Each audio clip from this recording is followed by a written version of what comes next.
Hello again, and welcome to week 6 of Behind the Facts with Superintendent Brown. By now, you've heard me talk about what a levy is, why it's needed, and what it pays for.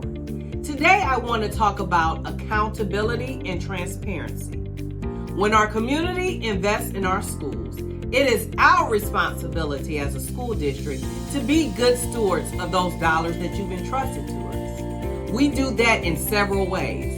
First, our budgets are publicly reported and audited. Second, levy funds can only be spent for the purposes they were approved for. And third, we have a long track record of balancing budgets and seeking cost-saving measures whenever possible. One thing we are sure of is if this levy does not pass, the district may be placed in fiscal emergency by the Ohio Department of Education and Workforce.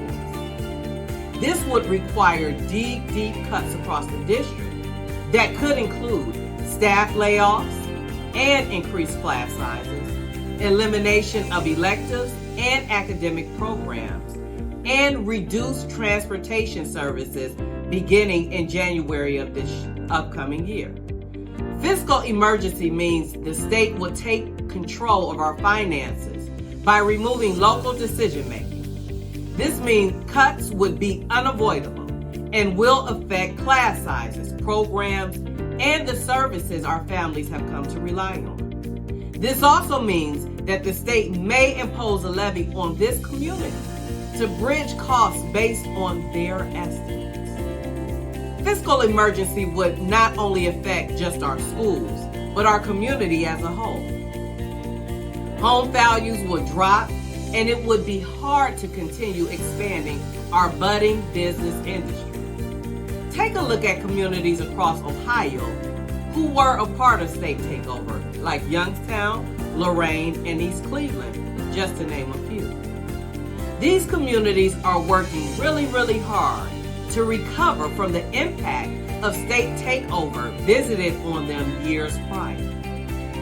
Remember, Richmond Heights would face fiscal takeover, not academic, like some other districts and communities noted above.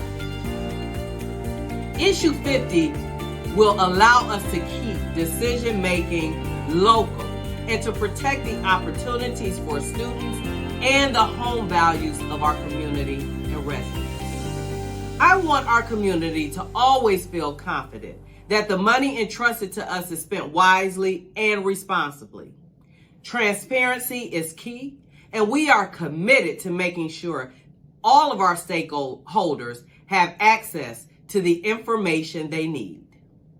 We have received the Auditor of State Award year after year, and we have also maintained our A+ bond rating with Standard & Poor's. This represents the steadfast work this district does to ensure accountability and good stewardship with the funds entrusted to us. Next week, I'll share how we ensure we keep our students at the center. As always, my goal here is to share the facts and help everyone understand the why behind school funding. This is Dr. Marnisha Brown, Superintendent of Richmond Heights Local Schools. Tune in next week to learn just a little bit more. And as always, Spartan Nation, Spartan Pride. On Christmas.